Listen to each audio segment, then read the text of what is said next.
요즘 2030으로 대표되는 젊은 세대. 젊은 세대는 굉장히 그 독립심이 강하고 새로운 패러다임 속에서 살고 있는 것 같아요. 오늘 만나볼 오수지 작가도 그런 작가입니다. 이 작가가 관심 두고 있는 것은 자신의 주변의 이야기, 괜히 사적인 이야기, 이런 것에 가치를 두고서 제작을 하는 그런 작가라는 생각이 듭니다. 안녕하세요. 안녕하세요. 오 선생 작품을 보면은 우선 그 개인의 이야기를 아주 솔직하게 가감 없이 표현하는 그런 것 같아요. 저는 소재를 이제 굳이 어렵게 찾을 필요가 없다고 생각했어요. 제가 가장 잘 알고 제가 봐온 것들을 그리는 게 저를 표현하기에 가장 쉽다고 느꼈거든요. 예전에는 이제 폭넓게 일상이라는 걸 주제로 잡고 했는데 지금은 좀 더 일상 속에서도 그 사적인 면에 대해 중점을 두고 작업을 하고 있어요. 네. 그래서 뭐 이 작업 같은 경우도 이제 은밀한 일상을 직접적으로 드러내지는 않고 주변의 공간이나 소품을 통해서 상황을 유추할 수 있게끔 그렇게 작업을 하고 있습니다. 표현 방식도 아주 좀 독특한 것 같아요. 이게 동양화입니까? 네, 이게 동양화 재료 중에 분체라는 재료를 사용해서 작업을 했고요. 네. 네, 지금은 이제 뭐 과슈도 사용하고 좀 여러 가지를 섞어서 사용하고 있는 편입니다.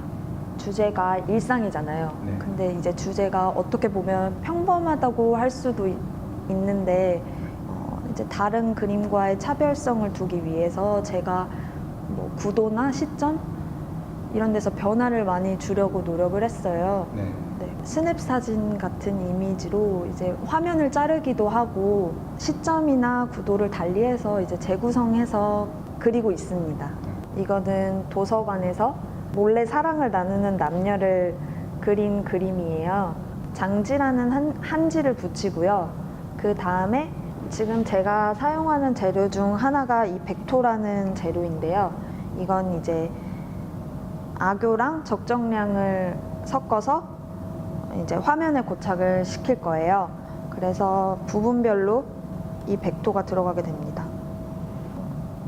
필요에 따라 뭐 이런 부분에 백토가 들어가는데 이 백토가 온전히 하얀색을 가지고 있는 게 아니라서 약간 미색을 띄어요.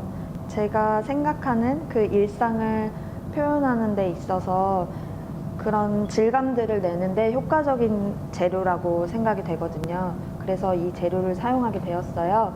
이 백토 위에 채색이 올라가고 갈아내고 갈아낸 부분 위에 다시 채색이 올라가고 이 과정을 한 서너 번 정도 반복을 해주거든요. 제가 생각하는 이제 질감의 효과를 내기 위해서 이 사포라는 재료를 사용하는데요. 갈고 쌓고를 서너 번 정도 이루어진 상태인데 이런 식으로 채색이 올라간 상태에서 이렇게 사포질을 하면 이렇게 갈린 흔적이 보여요. 이 위에 색을 입히면 갈린 부분 위로 색이 올라가고 거친 질감들을 낼 수가 있거든요. 이런 과정이 반복된 다음에 이제 저한테는 가장 중요한 작업이라고 할 수 있는데요.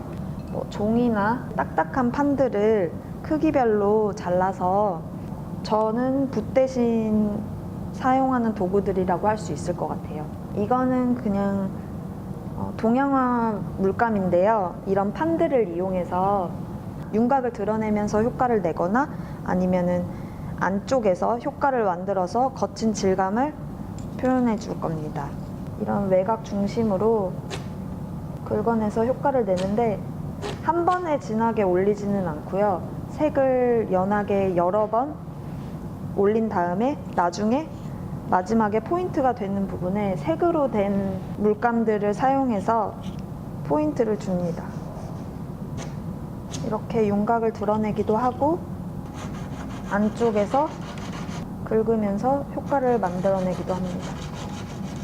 이 과정들을 여러 색을 사용해서 반복적으로 하면 이 과정이 끝나고 나면 처음에 했던 것처럼 다시 갈아내고 채색을 연하게 올린 다음에 마무리를 해주게 됩니다.